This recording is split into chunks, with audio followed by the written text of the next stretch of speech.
La grande question que je me suis posée dès le départ avec le convoyeur, peut-on faire du neuf avec une patte affichée aussi classique ?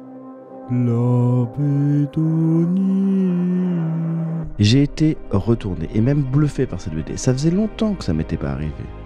Ses références, inspirations sont assez visibles. On peut citer Last of Us, Mad Max, Robocop, Terminator, Livre d'Eli ou même Le Mercenaire. Et ça, c'est des références qui me plaisent. Le convoyeur, c'est l'histoire d'un homme éponyme adossé à son cheval, à la recherche de travail.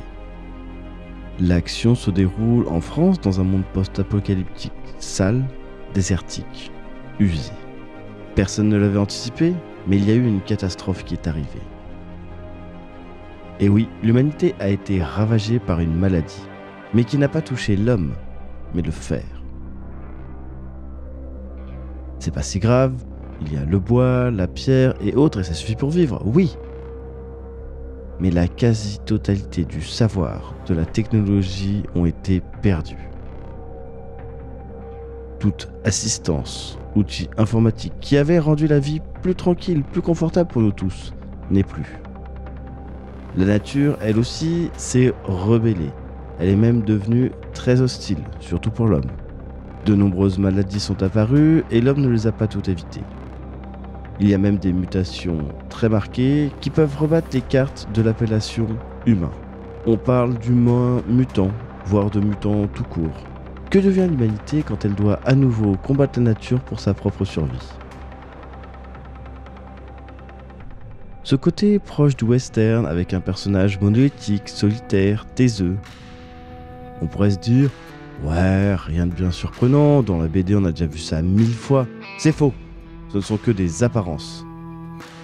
L'univers est captivant, sublime, on peut s'y perdre tant il est vaste, varié, il n'y en a pas beaucoup comme lui.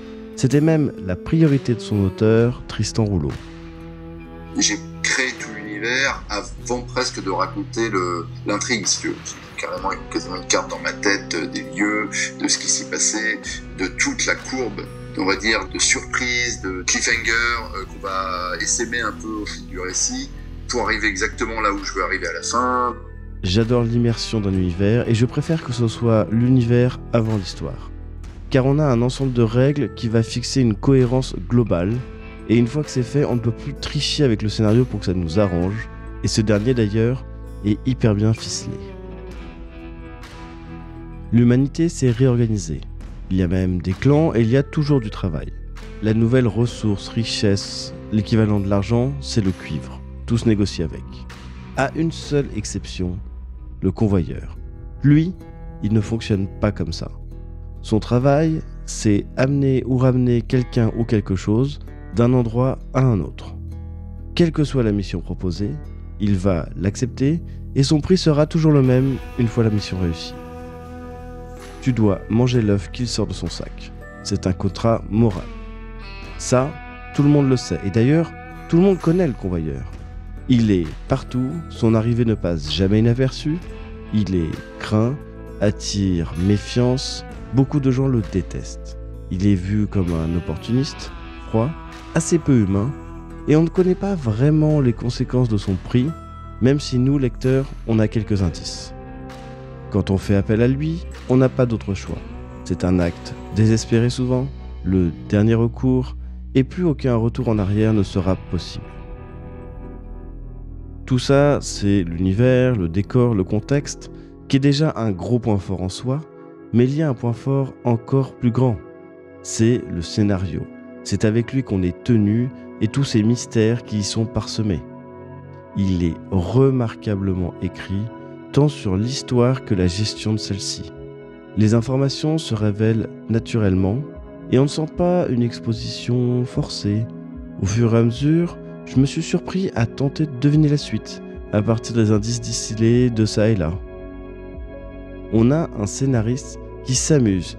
J'adore, mais vraiment c'est un plaisir que j'ai de discuter avec le lecteur, c'est-à-dire de lui donner des indices et de jouer avec son investissement à lui. C'est-à-dire que là, par exemple, quand tu m'en parles, je sens un lecteur investi, de chercher où ça va, un lecteur aussi aguerri, qui connaît les codes un peu, et donc qui va pouvoir jouer avec le scénar et dire ok, il pense que je pense ça, est-ce qu'il va me déjouer ou au contraire il va me donner le bonbon là où je pense qu'il va être. Faut pas oublier quand même que la bande dessinée c'est un divertissement et que tu peux lire une BD quand t'es un peu fatigué et passer à travers des dialogues sans trop les lire parce que t'es porté par l'histoire.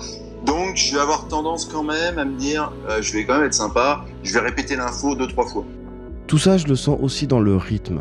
Contrairement à ces apparentes références, on n'est pas dans un western et encore moins un western contemplatif. L'univers est un personnage. Les dangers, ils sont nombreux. Ça enchaîne vite, j'adore le découpage. On est à la fois dans des codes classiques, c'est propre, bien fait, efficace, pas révolutionnaire, mais il y a quelques fulgurances et un traitement très moderne dans l'écriture et la gestion de la planche par son dessinateur. Ça part d'un amour vrai. Pour détourner quelque chose, il faut l'avoir aimé. Il faut avoir compris et en avoir bouffé tellement que tu comprends toutes les petites cordes qu'il y a derrière et que tu les as tellement appréciées que tu as envie d'apporter ta petite pierre aussi à la construction et de dire ok, on peut le faire aussi comme ça, quoi. Partant de ce héros taciturne, plein de ressources, etc. Bon bah tu dis ok, moi j'ai aimé ça, je vais vous le refaire, mais ça a déjà été fait, Blueberry ça a déjà été fait, 13 ça a déjà été fait, comment je peux vous surprendre encore avec ça? Donc voilà, donc arrive le convoyeur. J'aime les questions qui nous sont posées. La place de l'homme, de la nature, de son contrôle ou non, de la recherche. Chaque tome me donne terriblement envie de continuer le suivant. Et je dois vous le dire, cette œuvre m'a complètement bluffé. Il y a, et je vais essayer de pas trop en dire, plusieurs indices qui nous préparent, qui nous guident dans des révélations marquantes.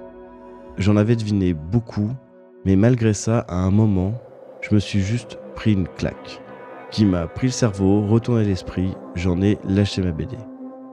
En la relisant, il y a d'autres éléments que j'avais pas vus qui m'ont sauté aux yeux, et ça m'a donné autant de plaisir auquel s'est rajoutée une nouvelle interprétation.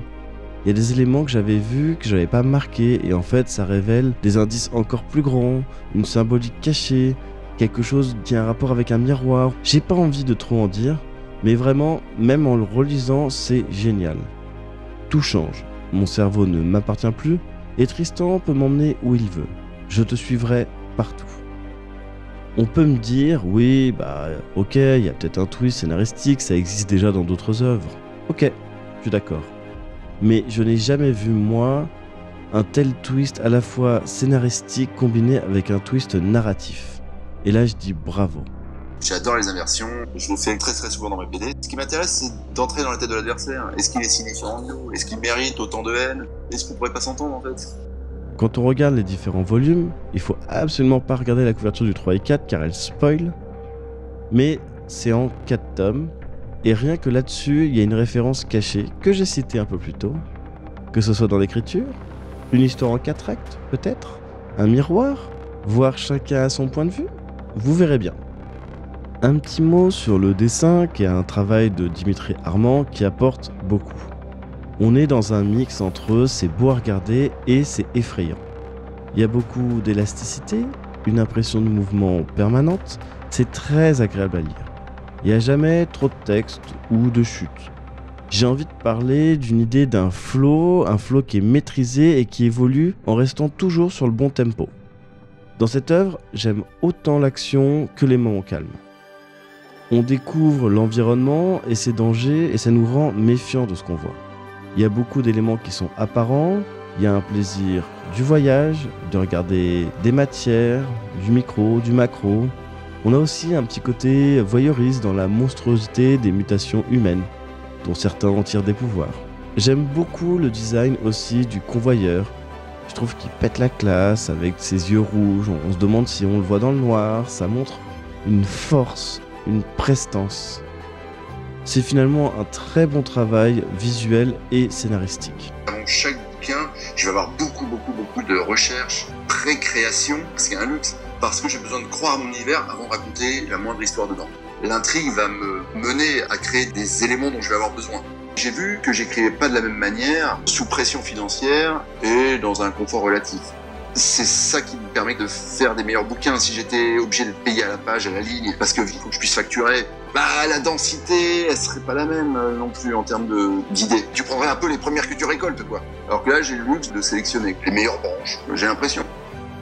Je suis assez heureux de pouvoir vous révéler cette information que Le Convoyeur est déjà un succès critique et commercial. Chaque tome s'est vendu à peu près 50 000. Ce qui fait une série qui tourne entre 150 et 200 000 exemplaires vendus. C'est vraiment bien dans la BD, surtout à notre époque. En conclusion, Le Convoyeur, je vous le recommande chaleureusement. Il y a beaucoup de raisons de l'apprécier. On peut y trouver ce qu'on aime dans le western qu'on a connu, dans le post-apo, on chatouille sa nostalgie. Mais il n'y a même pas besoin d'un passif en BD. Moi, je connais pas Blueberry, par exemple.